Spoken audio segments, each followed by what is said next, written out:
शिक है कि जिसके अंदर ये लिखा हुआ है कि आप पैसे देकर, वो भी हराम का पैसा इस्तेमाल करके लोगों की जिम्मेदारियां, लोगों की वफादारियां खरीद कर सकते हैं। ये अब तो सिर्फ हमारी कहने की बात नहीं, पहले हमने आपको बताया था कि हमारे एमएनए बराह रास्त हमें आकर बता रहे हैं कि किसने कितने पैसे की ऑफर की, कब की। अब तो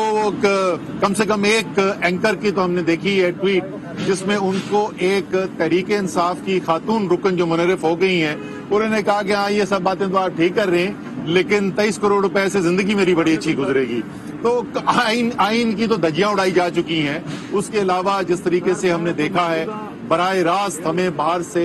सियासी मुदाखलत पाकिस्तान के अंदर नजर आती है, वो जाहिर है किसी तरीके से भी आइन उसकी इजाजत नहीं देता। तो ये जो सूरत हाल अब पैदा होगी है, मैं आपको बताऊं, ये मैं जाती तौर पे भी ये वाकई में समझता हूं, एक पाकिस्तान की शहरी अगर मैं निकल जाऊं इस वक्त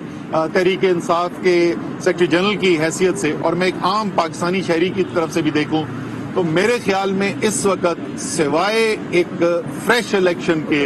अवाम के पास जाया जाए, पाकिस्तान के अवाम को फैसला करने में हमारा एक बयानिया है। हमारे ख्याल में हम हक पे खड़े में, और मैं शुक्रिया भी अदा करना चाहता हूं पूरी कौम का, पिछले खास तौर पे 24 घंटे से जिस तरीके से कौम के अंदर जोश वलवला हमने देखा है, जिस तरीके से लोगों की दुआएं मिल रही हैं, हमारे ख्याल में तो पाकिस्तानी कौम ये फैसला कर बैठी है और उस हमारा बयानिया जो है वो कौम मान गई है। लेकिन जमहूरियत के अंदर इसका फैसला कि वाकई में अवाम किधर खड़े में और अवाम का फैसला क्या है, वो एक ही तरीका होता है, वो तरीका इलेक्शन है। इसलिए उम्मीद ये है कि ये तमाम सूरत हाल को देखते हुए सुप्रीम कोर्ट तो अपने फैसले जाहिर करेगी, वो उनका अपना इख्तियार है, लेकिन मेरे ख्याल में सियासी पार्टियों को भी, वो सियासी पार्टियां जो सारे मुल्क को बताते रहे हैं, मीडिया को बताते रहे हैं कि तहरीक इंसाफ जो है वो गैर मकबूल हो गई है, तहरीक इंसाफ का टिकट लेने वाला कोई नहीं आएगा, तो फिर आपको डर किस बात का है? अब आप क्यों भाग रहे हो इलेक्शन से? अब हम आपको बुला रहे हैं ना, घोड़ा भी हाजिर है, मैदान भी, आए ना करें मुकाबला हमारे साथ,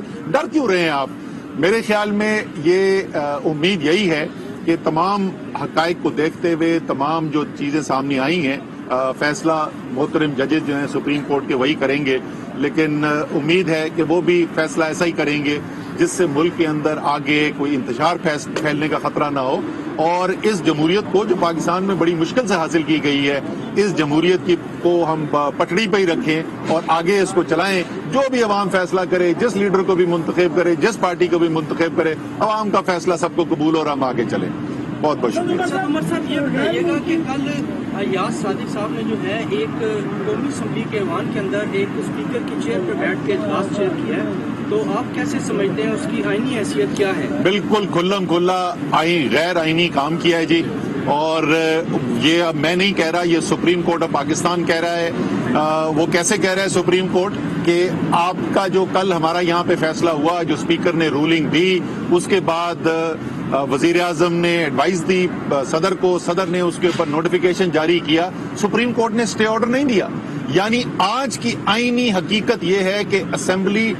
डिसॉल्व हो चुकी है। आज की आईनी हैसियत ये है कि अयाज सादिक साहब या बाकी जितने लोग भी उधर हॉल में बैठे हुए थे, वो इस वक्त असेंबली का हिस्सा नहीं है। वो मेरी तरह और आमिर कियानी की तरह सबका मेंबर कौमी असेंबली हैं, इस वक्त हम नहीं हैं। और स्पीकर की कुर्सी पे, और खास तौर पे मुझे अफसोस हुआ, आमतौर पे अयाज सादिक साहब जो हैं वो बड़ी